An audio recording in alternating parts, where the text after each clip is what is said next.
तापत्रय विनाशाय सच्चिदानन्दरूपाय विश्वोत्पत्त्यादिहेतवे तापत्रय विनाशाय श्रीकृष्णाय वयं नुमः। श्रीकृष्णाय वयं नुमः। राधे राधे। तो आज की जो कथा है वो है सुदामा चरित्र। सुदामा चरित्र हम सब सुनते हैं, सभी से सुना है। आज मैं इस मुख से ठाकुर जी सुना रहे हैं। कृष्ण स्यासित सखा कश्चिद ब्राह्मणो ब्रह्मवित्तमः विरक्त इंद्रियार्थेषु प्रशांतात्मा जितेंद्रियः। देखिए यहाँ पर राजा परीक्षित जो है वो सुखदेव मुनि महाराज से कथा सुन रहे हैं और उनसे वो कह रहे हैं कि आज तक मैंने आपसे जो भी प्रश्न पूछे हैं आपने उन सब के उत्तर मुझे दिए हैं। तो मुनि महाराज ये कृपया कृपा कीजिए कि आपको कौन सी कथा अत्यंत प्रिय लगती है, जो आपको बहुत प्रिय है, बहुत प्यारी लगती है और जो मैंने कभी ना सुनी हो, वो कथा आप मुझे सुनाइए। अब यहाँ पर सुखदेव जी परीक्षित जी इन बातों को, इन वचनों को सुनकर अत्यंत प्रसन्न होते हैं और भगवान का ध्यान करते हैं और श्री कृष्ण और तथा सुदामा जी के लीलाओं का वर्णन करते हैं। तो आइए हम सुखदेव मुनि महाराज के मुखमंडल से इस पावन कथा का रसपान करेंगे। राधे राधे। राधे राधे। बोले श्री कृष्ण कन्हैया लाल की जय हो। तो यहाँ पर जो है श्री कृष्ण है जिनके परम मित्र सुदामा थे, दोनों एक दूसरे के परम मित्र थे। अब सुदामा जो थे बहुत परम शांत, परम ज्ञानी थे और गृहस्थ आश्रम में रहते हुए हर रोज की जो उनकी जो दिनचर्या थी, कर्म कांड, पूजा करना, भक्ति करना, भगवान के कीर्तन करना, इससे उनका जो जीवन यापन करने के लिए जो उनको साधन प्राप्त होते थे, उन्हीं से महाराज वो बहुत संतुष्ट रहते थे, प्रसन्न रहते थे। क्या ऐसा कोई प्रसन्न रह सकता है? बिल्कुल, कि आज कुछ कुछ कर्म किए और उससे इस उदर का पालन करना, कल पता नहीं भोजन मिलेगा या नहीं। इस तरह अत्यंत दरिद्र अवस्था उनकी थी। अब यहाँ पर काफी दिनों तक जो है अन्न का एक दाना भी घर में नहीं आता है और छोटे छोटे बालक हैं, उनके बच्चे हैं जो रोने लग जाते हैं। उनकी जो पत्नी है सुशीला, देखिए उनका नाम भी कितना सुंदर है, सुशीला। जिस तरह से उनका नाम है सुदामा जी की पत्नी का, उसी तरह से उनका स्वभाव ही है, सुशील स्वभाव। सुदामा जी की तरह ही अत्यंत शांत स्वभाव। तब वो अपने बच्चों के बारे में सोचती हैं कि देखिए हम तो बड़े हैं और हम सहन कर सकते हैं भूख और प्यास को, मगर ये छोटे छोटे बालक सहन नहीं कर सकते हैं। तो सुशीला जी अपने पति सुदामा जी से कहती है कि देखिए मुझसे सहा नहीं जाता है कि हमारी जो संतान है वो भूख से रो रही है। आप जो है, आपके जो परम सखा श्री कृष्ण है, आप उनके पास जाइए। वो ब्राह्मणों के परम भक्त हैं और वो शरणागत वत्सल हैं। आप उनके पास जाइए, वो आपको अवश्य धन देंगे, जिससे हमारा जो गुजारा है दूर हो जाएगा, हमारे जो दिन है दुख के दूर हो जाएंगे। अब यहाँ पर सुदामा जी कहते हैं कि ठीक है। अब सुशीला, उनकी पत्नी कहती है कि वो अभी द्वारका में है, तो आप श्री कृष्ण भगवान से मिल लीजिए। इस प्रकार कहने पर सुदामा जी विचार करते हैं, अयम ही परमो लाभ उत्तम श्लोक दर्शनम। अयम ही परमो लाभम उत्तम श्लोक दर्शन। वो कहते हैं धन की कोई बात नहीं, वैसे ही श्री कृष्ण भगवान के दर्शन भी हो जाएंगे और कहते हैं ना कि मित्र के घर या किसी रिश्तेदार के घर या छोटी बहन के घर कभी भी खाली नहीं जाना चाहिए। कुछ ना कुछ उनके लिए सौगात लेकर जानी चाहिए। अब यहाँ पर सुदामा जी तो अवस्था तो उनकी घर का जो है खाने के लिए अन्न भी नहीं है। सुशीला उनकी पत्नी 4 मुट्ठी चावल के लिए 4 घर में जाती है। एक घर से 1 मुट्ठी चावल, दूसरे घर से दूसरी मुट्ठी चावल, ऐसी भी उनकी स्थिति नहीं थी कि वो एक ही घर से 4 मुट्ठी चावल ले आए। वो 4 घरों में जाकर हर घर से 1-1 मुट्ठी चावल लेकर आती हैं और अपनी फटी पुरानी सी धोती में उन चावलों को बांध कर एक पोटली बनाती हैं और उसे अपने पति सुदामा जी के हाथ में देती है। और जब उनके हाथ में वो चावल की वो पोटली देती हैं, तब वो अपने मन का जो संकल्प है, अपनी गरीबी का जो संदेश है, वो भगवान से जैसे सुना रही है। कहती है, एक मास 2 पक्ष में 2 एकादशी होय। एक मास 2 पक्ष में 2 एकादशी होय। पर मेरे घर गोपाल जू नित एकादशी होय। तो बोलिए, एकादशी के दिन क्या होता है? हम व्रत रखते हैं, उपवास रखते हैं, अन्न ग्रहण नहीं करते हैं। तो वो इन चावलों की पोटली बांध कर जो संदेश भगवान के पास भेज रही हैं कि देखिए गोपाल जी, मेरे घर तो हर रोज एकादशी है, क्योंकि हर एक मास में 2 पक्ष होते हैं और 2 एकादशी होती है। मगर मेरे घर में तो नित एकादशी है, नित उपवास है, नित व्रत है। और सुदामा जी को वो पोटली दे देती हैं। अब सुदामा जी रास्ते से चले आ रहे हैं, चलते चलते चलते, क्योंकि उस वक्त तो ऐसे साधन नहीं थे, उनको द्वारकापुरी आना था। अब वो चलते चलते चलते आ रहे हैं, रास्ते में थक जाते हैं। अब थक जाते हैं तो एक वृक्ष के नीचे वो सो जाते हैं, आराम करते हैं।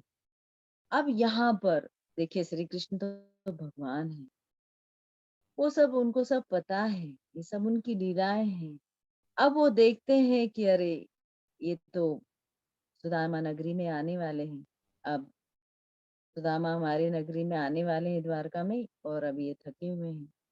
उस वक्त वो जो है योग माया को एक आदेश देते हैं, उनसे कहते हैं कि जाओ उस वृक्ष के नीचे सुदामा जो सोए हुए हैं, उनकी नींद ना टूटे, वो जग न जाए, इस तरह से आप उनको द्वारकापुरी में ले आइए।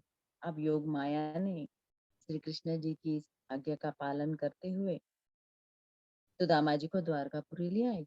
अब जब वो द्वारकापुरी में आए, वो तो सोए हुए थे। अब जब सुबह सुबह उनकी आंखें खुलती है, प्रातः काल सुदामा जी जब जागते हैं तो चारों तरफ देखते हैं कि चारों तरफ बड़े बड़े महल दिखाई देने लगे हैं। मंदिरों से घंटियों के स्वर उनको सुनाई दे रहे हैं। अब जब मंदिरों से घंटियों के स्वर सुनाई देने लगे हैं, चारों तरफ महल दिख रहे हैं, तो उन्होंने ये सोचा कि मैं ये कहाँ आ गया हूँ, मैं किस जगह पर आया हूँ, क्योंकि रात में तो वो वृक्ष के नीचे सोए थे। अब उन्होंने वहां पे देखा, द्वारपाल थे। द्वारपालों से उन्होंने कहा कि भैया ये कौन सी नगरी है। अब वो जो द्वारका है वो गुजरात में थी। अब वहां पे जो द्वारकावासी थे उन्होंने गुजराती भाषा में कह दिया। उन्होंने कह दिया कि ये द्वारकापुरी 6। अब हिंदी में 6 का मतलब होता है 6, यानी 6, 6, 6। और गुजराती में उसका मतलब होता है। अब उन्होंने तो अपनी गुजराती भाषा में कह दिया कि ये द्वारकापुरी 6। अब यहाँ पर सुदामा जी इतने भोले भाले, वो घबरा गए, कहने लगे अरे, एक तो मैंने एक द्वारकापुरी सुनी थी, यहाँ पे तो 6 द्वारकापुरी है। और एक राजाधिराज श्री कृष्ण है, पर यहाँ तो 6 द्वारका है, यहाँ तो 6 द्वारका है। तो इनमें से पता नहीं मेरे कन्हैया किस द्वारका में होंगे, कहाँ मिलेंगे, कहाँ रहते हैं। अब वो द्वारका वासियों से उन्होंने पूछा कि भैया यहाँ के जो राजा है वो कौन है? तो श्री कृष्ण है। तो द्वारपालों ने कहा हाँ श्री कृष्ण है, यहाँ के राजा जो है महाराजाधिराज श्री कृष्ण है। अब सुदामा जी ने कहा कि तो उन कृष्ण से कहना कि उनके जो मित्र हैं, बचपन के जो मित्र हैं सुदामा, आए हैं, ऐसा उनसे कहिए। अब द्वारपालों ने जैसे ही ब्राह्मण के उनके वचन को सुना सुदामा जी के, तो वो ये सोचने लगे, उन्हें एक तो नीचे से ऊपर देखने लग गए। नीचे से ऊपर जब देखने लग गए तो वो सोचते हैं कि कहाँ महाराजा धीराज श्री कृष्ण और कहाँ ये फटी पुरानी धोती पहने हुए ये मनुष्य यहाँ पर है। अब ना इसकी जूतियां भी है। अब वो तो जो है द्वारपाल अपना कार्य करते हैं कि चलो भाई इनका संदेशा हम महाराज धीराज को सुनाए कि ये उनके मित्र हैं और मिलने आए हैं। तो यहाँ पर एक दोहा ऐसा आता है कि शीस पगाना जगा तन पे प्रभु जानी के, आही बसे के ही ग्रामा। शीस पगाना जगा तन पे प्रभु आनी के, आही बसे के ही ग्रामा। धोती फटी सिलटी दुपटी और पाँव उपान की नाही सामा। द्वार खड़ो द्विज दुर्बल एक, रहो चकित वसुधा अपिरामा। पूछत दीन दयाल को धाम। अब प्रभु द्वारकाधीश आकर कहते हैं श्री कृष्ण भगवान से कि प्रभु एक ब्राह्मण है, फटे पुराने कपड़े पहने हुए हैं और ना ही उसके सर पर पगड़ी है, ना ही पैरों में जूतियां हैं, और वह आपका नाम पूछ रहा है। तो भगवान ने कहा द्वारपालों, उसकी दशा का क्यों वर्णन कर रहे हो? उसकी दशा का वर्णन मत करो, उसका नाम तो बताओ। अब यहाँ पर वो द्वारका द्वारपाल जो होते हैं वो उनका नाम पूछते हैं। अब देखिए जैसे ही वो नाम पूछते हैं तो उनको नाम पता चलता है कि इनका नाम है सुदामा। और जब वो नाम पूछने लगते हैं उससे पहले सुदामा जी उन्हें कुछ एक इस तरह से कहते हैं, अरे द्वारपालो, अरे द्वारपालो, कन्हैया से कह दो, अरे द्वारपालो, कन्हैया से कह दो कि दर पे सुदामा गरीब आ गया है, कि दर पे सुदामा गरीब आ गया है। भटकते भटकते न जाने कहाँ से, भटकते भटकते न जाने कहाँ से, तुम्हारे महल के करीब आ गया है, तुम्हारे महल के करीब आ गया है। तो जिस तरह से वो कहते हैं, अब यहाँ पर द्वारका जो पाल होते हैं वो उनका नाम सुनते हैं और श्री कृष्ण जिसे कहते हैं, उसी समय श्री कृष्ण जी उनका जैसे नाम सुनते हैं कि आपके परम मित्र, आपके मित्र, बचपन के मित्र है सुदामा, वो आपसे मिलने आए हैं। वो सब जैसे ही नाम सुनते हैं श्री कृष्ण, उनके हाथों में पीताम्बर है, उनके हाथों में बहुत कुछ है, वो सारा फेंकते हुए, अरे मेरे मित्र सुदामा आए हैं, मेरे मित्र सुदामा आए हैं, उनके स्वागत के लिए तैयारी करो। सभी को कहते जा रहे हैं, जोर जोर से कुछ ना कुछ गिराते जा रहे हैं आगे। उनकी जो पादुका है वो सब छोड़ के आगे आगे आगे दौड़ते जा रहे हैं जब तक महल का दरवाजा ना आए। और जैसे ही वो सुदामा जी को देख लेते हैं, अब देख लेते हैं तो उनके मन में जो भाव आते हैं उनको अपने हृदय से लगा लेते हैं, अपने हृदय से लगाते हैं और उनको बड़े प्रेम से अंदर लेके आते हैं। अब रुक्मिणी जी, सभी रानियां सब देख रही हैं, रुक्मिणी उनकी प्रथम रानी है। अब वो भी देख रही हैं, सभी रानियां देख रही हैं। और अभी श्री कृष्ण जी उनको जो पाँव धोने के लिए, जब कोई मेहमान हमारे घर आते हैं तो हम क्या करते हैं, जो बड़े आदरणीय और खास तौर पे ब्राह्मण जब हमारे घर आते हैं तो हम क्या करते हैं, पहले उनके चरण धोते हैं, है ना। तब हम जो कार्य करते हैं उसी तरह से श्री कृष्ण भगवान होते हुए भी, महाराजा धीराज द्वारकाधीश होते हुए भी, उन्होंने सुदामा जी के चरण धोने के लिए जल मंगवाया। लेकिन जब उन्होंने चरण धोने के लिए जल मंगवाया तो उनका हाल ऐसे हुआ कि ऐसे बेहाल बिवाइन सो पग कंटक जाल गड़े पुनि जोए। हाय महादुख पायो सखा तुम, हाय महादुख पायो सखा तुम, आए ना इत कित दिन खोए। देखी सुदामा की दिन दशा, करुणा करके करुणा निधि रोए। करुणा करके करुणा निधि रोए।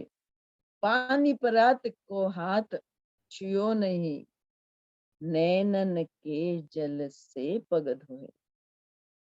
महाराज, ये जो प्रसंग है ये बड़ा मार्मिक है। इसमें स्वयं भगवान द्वारकाधीश महाराजा धीराज श्री हरि ठाकुर जी अपने परम मित्र परम सखा जो उनके द्वार पर उन्हें मिलने आए हैं, और भगवान जानते हैं कि वो किस परेशानी से यहाँ आए हैं, उन्हें किसने भेजा है वो सब जानते हैं। और जैसे उनके चरण देखते हैं, इतने दूर से वो चलकर आए हैं, वो सब देखते हैं, उनको बहुत दुख होता है।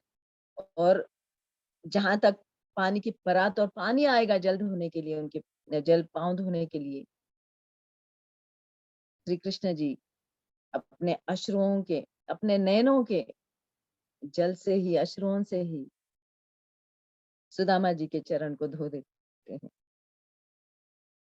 बरसे कमल नयन बादल सो, धूल गए पैर नयन के जल से। अब तत्पश्चात उन्हें, मतलब जो पांव सब धुलाते हैं, सब करते हैं। अब यहाँ पर हम एक संकीर्तन करेंगे।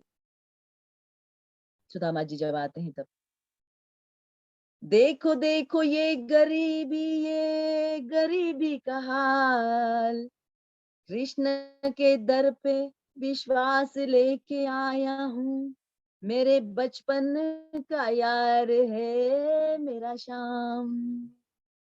यही सोच कर मैं आस करके आया हूँ, अरे द्वारपालो कन्हैया से कह दो कि दर पे सुदामा गरीब आ गया है। भटकते भटकते न जाने कहाँ से तुम्हारे महल के करीब आ गया है।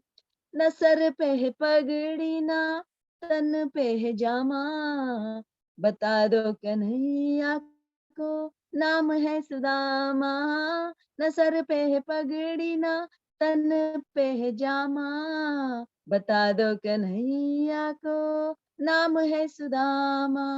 बस एक बार मोहन को, बस एक बार मोहन से जा करके कह दो कि मिलने सखा बद नसीब आ गया है, कि मिलने सखा बद नसीब आ गया है। अरे द्वारपालो कन्हैया से कह दो कि दर पे सुदामा गरीब आ गया है।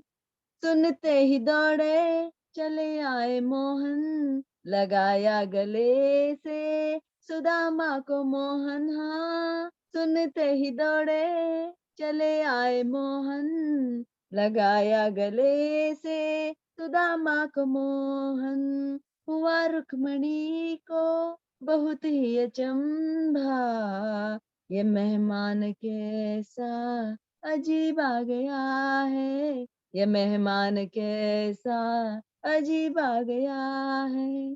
बराबर में अपने सुदामा बिठाए, चरणासुओं से श्याम ने धुलाए, चरणासुओं से श्याम ने धुलाए। न घबराओ प्यारे जरा तुम सुदामा, खुशी का समा तेरे करीब आ गया है, खुशी का समा तेरे करीब आ गया है। अरे द्वारपालो कन्हैया से कह दो कि दर पे सुदामा गरीब आ गया है, कि दर पे सुदामा गरीब आ गया है। राधे राधे। बोले कृष्ण कन्हैया लाल की जय हो। अब यहाँ पर तत्पश्चात जब उनके चरण अपने आंसुओं से, नयनों के आंसुओं से धुलाते हैं श्री कृष्ण जी, अपने मित्र सुदामा को अंदर लेकर आते हैं महल में, उनका स्नान कराते हैं, उनको सुंदर वस्त्र पहनाते हैं। वस्त्र पहनाकर आराम से जब वो बैठ जाते हैं दोनों मित्र एक दूसरे के साथ, तो एक दूसरे से बातें करते हैं ना। जब मित्र मिलते हैं तो क्या करते हैं, एक दूसरे से बहुत बातें करते हैं। जो भी उनका, जब वो साथ नहीं होते हैं, वो सारी बातें पूछते हैं कि आपने क्या किया, कैसे चल रहा है। तो बातों बातों में सुदामा जी से श्री कृष्ण जी कहते हैं कि आपका विवाह हो गया? तो उन्होंने कहा "हाँ, मेरा तो विवाह हो गया है।" तब वो कहते हैं कि आपका विवाह हुआ है तो मेरी भाभी ने मेरे लिए कुछ ना कुछ तो भेजा होगा। अब देखिए महाराज, यहाँ पर भाभी ने क्या भेजा था, आप तो जानते हैं सुशीला जी ने क्या भेजा था। उन्होंने अपने फटे पुराने धोती में जो है 4 मुट्ठी चावल के दाने बांध कर एक पोटली भेजी थी। अब सुदामा जी जब श्री कृष्ण जी का महल देखते हैं, उनका ऐश्वर्य देखते हैं, तो उनको लगता है कि नहीं, ये जो भेंट में लेके आया हूँ, ये जो पोटली में जो 4 मुट्ठी चावल जो सुशीला ने बांध कर दिए हैं, मैं इन्हें कैसे दूँ? उनको बहुत शर्म आने लगती है, लज्जा महसूस होती है, ग्लानि महसूस होती है। लेकिन श्री कृष्ण तो सब जानते हैं, क्योंकि श्री कृष्ण तो उनको धन्य करना चाहते हैं ना। अब श्री कृष्ण जी कहते हैं, आप कुछ छुपा रहे हो सखा। तो यहाँ पर सुदामा कहते हैं, नहीं नहीं, कुछ नहीं, कुछ नहीं, कुछ नहीं है। अब झपटा झपटी में क्या होता है कि वो पोटली जो है चावलों की, वो गिर जाती है। अब वो खुल जाती, गिर जाती, चावल बिखर जाते हैं। अब यहाँ पर जो है कन्हैया उन चावलों को उठाते हैं, बिखरे हुए चावलों को उठाकर देखते हैं और खा जाते हैं। जब वो खा जाते हैं तो, और सुदामा को जब खाते हैं, तो सुदामा को अनंत ऐश्वर्य प्रदान करते हैं। मानो भगवान ने सुशीला जी का जो संदेश था, उसका उन्हें जवाब यानी उत्तर दे दिया। अब उनका जवाब क्या था, सुशीला जी का जो कहती थी ना सुशीला जी की, एक मास दो पक्ष में दो एकादशी होए, पर मेरे घर गोपाल जो नित एकादशी होए। अब यहाँ पे श्री कृष्ण जी जब ये चावल खाते हैं एक मुट्ठी, तो सुशीला जी को इस धन से भर देते हैं कि होनी थी तो हो गई, अब न ऐसी होए। होनी थी तो हो गई, अब न ऐसी होए। अब तेरे घर भाभी जू नित द्वादशी होए। अब नित द्वादशी क्यों कहा? क्योंकि द्वादशी के दिन हम क्या करते हैं, हम बहुत भोग लगाते हैं, भगवान को रिझाते हैं, और भी भजन कीर्तन करते हैं। क्योंकि एकादशी के दिन तो व्रत करते हैं, उपवास करते हैं, और द्वादशी के दिन भरपूर करते हैं सब कुछ, भोग से लेकर हम स्वयं भी उस भोग को बहुत अच्छे से भोगते हैं, खुशी मनाते हैं। तो उस तरह से भाभी जी का जवाब श्री कृष्ण जी देते हैं। और जैसे ही वो दूसरी मुट्ठी प्रसाद की उन चावलों की खाने लगते हैं, तो रुक्मिणी आदि रानी आ जाती है। वो कहती हमें भी ये प्रसाद दो। अब श्री कृष्ण जी उनको भी ब्राह्मण देवता का वो प्रसाद देते हैं, क्योंकि वो सभी ब्राह्मण को देवता कहते हैं ना, ब्राह्मण तो देवता है। ब्राह्मण देवता का प्रसाद खाते हैं। अब यहाँ पर सभी को प्रसाद बांटते हैं। अब क्या होता है कि श्री कृष्ण उस चावल की बड़ी प्रशंसा करते हैं, इतनी प्रशंसा करते हैं कि वो कहते हैं सुदामा जी से, अरे मित्र, इतनी महत्वपूर्ण भेंट हमारी भाभी जी ने मेरे लिए भेजी है, और आप उसे ऐसे ही छुपा रहे हो। ऐसे छुपाना नहीं चाहिए था आपको।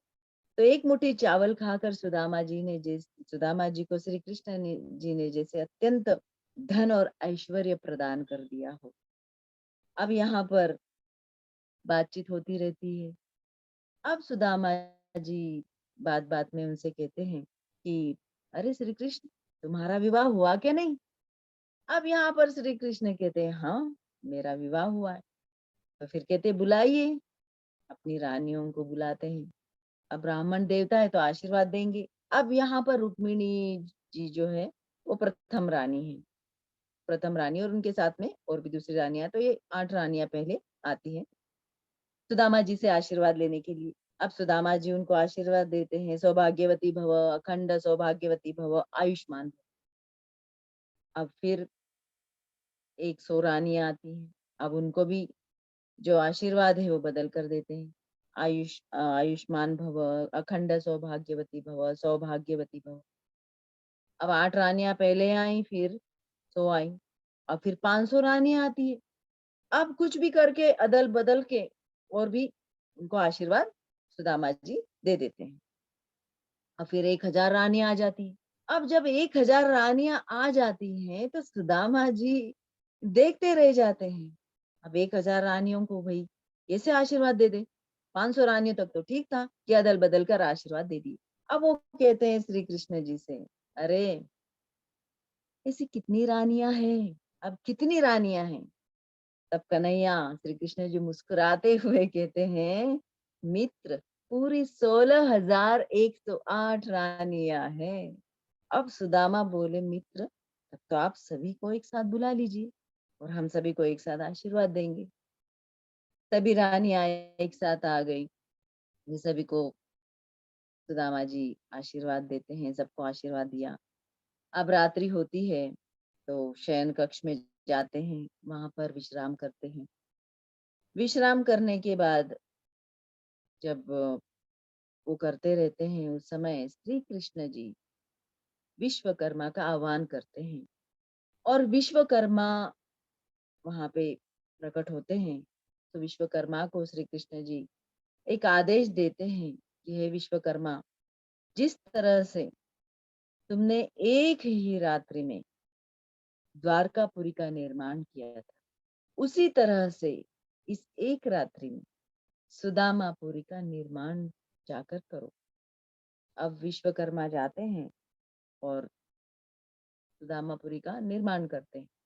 अब यहाँ पर क्या होता है कि सुबह हो जाती है और सुदामा जी से कृष्ण जी से आज्ञा लेते हैं। द्वारका से अपने घर की यात्रा करते करते रास्ते में चलते चलते जाते हैं। अब उनके मन में विचार आता है, वो विचार करते हैं कि आज तो मैंने श्री कृष्ण के ब्राह्मण, जो ब्राह्मणत्व है उनका, ब्राह्मणता है, वो तो मैंने देख लिया कि वो ब्राह्मणों का बड़ा बड़ा आदर करते हैं।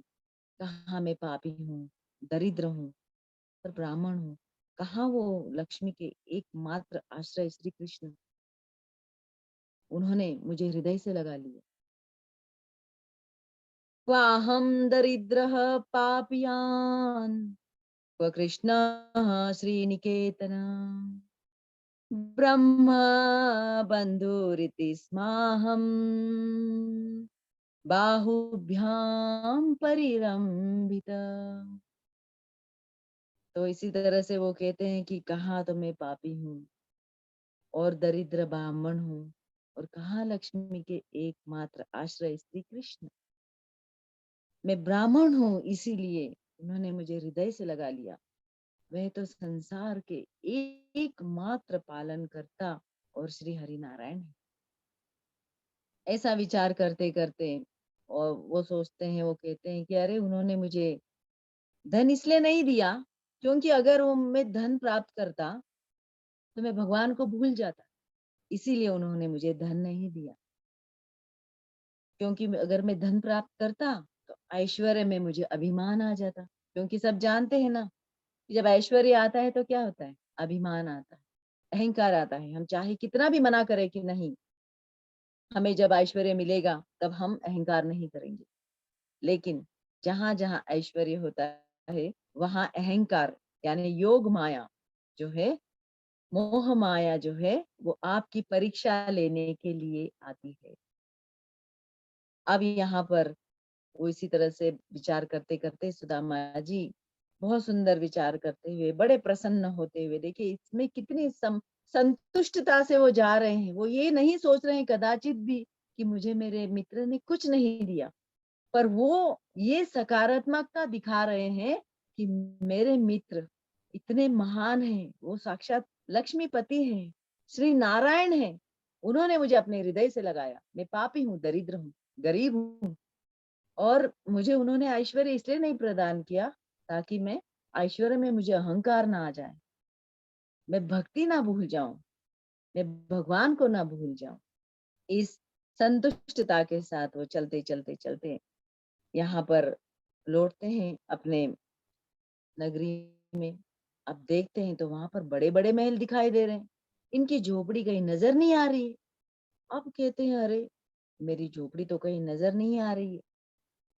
यहाँ वहां देखते हैं, कहीं कुछ दिखाई नहीं देता है। अब कहते हैं, कोई वहां पे खड़े होते हैं, उनसे पूछते हैं भैया ये कौन सी नगरी है? तो वो ये कहते हैं ये सुदामापुरी है भैया। अब देखिए सुदामा जी कितने भोले भाले हैं।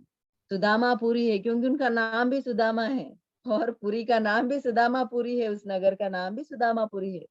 तो वो कहते हैं, सोचते हैं अरे होंगे कोई बड़े सेठ, उन्होंने इतने बड़े बड़े महल बनाए होंगे, है ना। अब वो यहाँ वहां देख रहे हैं, अब यहाँ वहां देख रहे हैं तो वहीं पर सामने देखते हैं तो उनकी पत्नी जो सुशीला है, वो महल के बाहर उसी समय आती होती है। अब उनकी नजर जो है अपने पति सुदामा पर पड़ती है। अब वो सुदामा जी के सामने जो है स्वर्ण की थाल में आरती लेकर आती हैं, दीप लेकर आती हैं।